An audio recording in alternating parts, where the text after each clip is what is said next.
qualche consiglio da dare a chi vuole studiare uno strumento o a chi già studia comunque, a chi suona, a chi è bravino.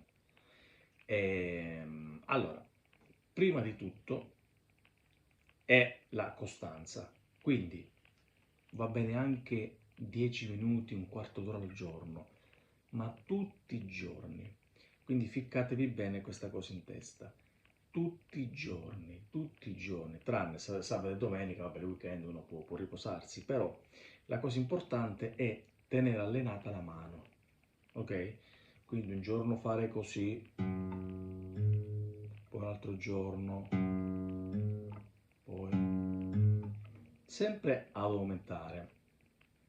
Ma è la costanza. Anch'io oggi, dopo circa 38 anni che suono, 43 anni, ho iniziato a 5 anni, ancora oggi io tutti i giorni studio 2 ore. Ok? Quindi faccio un po' di riscaldamento, mi rifaccio gli esercizi del conservatorio, quelli vecchi, gli arpeggi, per poi fare tutte le mie cose, i miei brani, i miei tutorial, tutti i miei brani pop poi da suonare nei concerti. Però mentre suonavo, prima vabbè, suonavo troppo io, neanche ve lo dico quante ore suonavo. Però insomma, oggi 1 o 2 ore al giorno le faccio sempre, tranne alcuni giorni non riesco. Però la costanza dell'esercizio deve essere fatto tutti i giorni, perché già 2 o 3 giorni perdi comunque, perdi quella tecnica. Quindi il primo consiglio è suonare tutti i giorni. Secondo, non pensate alla velocità, ma pensate alla pulizia del suono e suonare lentamente. Mi ripeto, magari fare un esercizio lento, ma preciso. Tempo. Poi pian piano col tempo, quando la pulizia è abbastanza limpida, aumentate. Sto facendo un esercizio difficile, ragazzi. Queste sono delle legature, non sto usando la mano destra. Quindi per rinforzare la mano sinistra, vedete? Quindi discendente. Questo è già un esercizio molto difficile. All'inizio è difficile fare, ok? Poi, terzo, non vi preoccupate se sbagliate, perché errare è umano, ok? Quindi se voi non fate,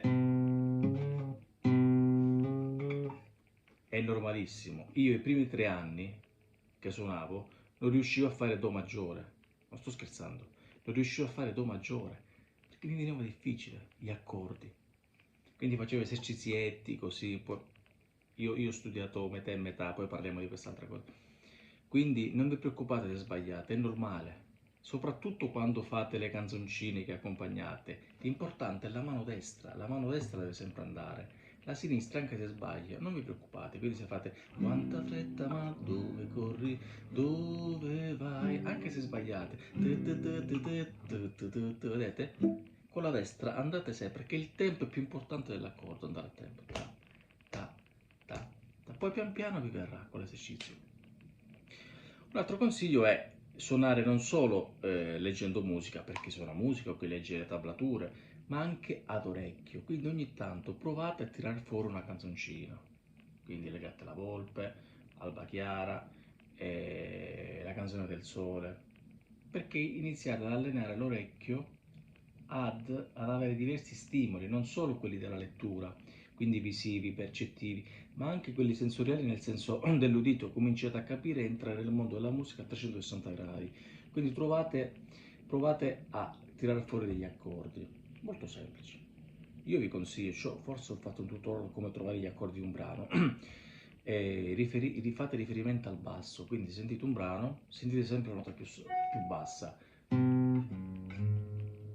ok? E quindi suonare, studiare, sicuramente leggere è importante perché insomma la lettura aiuta, ti completa, però l'orecchio è anche importante.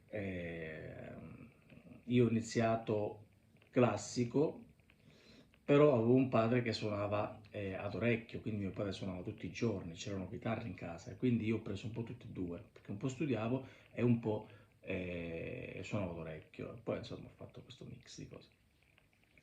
Niente, se avete bisogno di consigli su altre cose, su chitarre, ho fatto diversi video sulle chitarre, sull'action, su tante cose, quindi insomma io sono qui ragazzi. Ciao!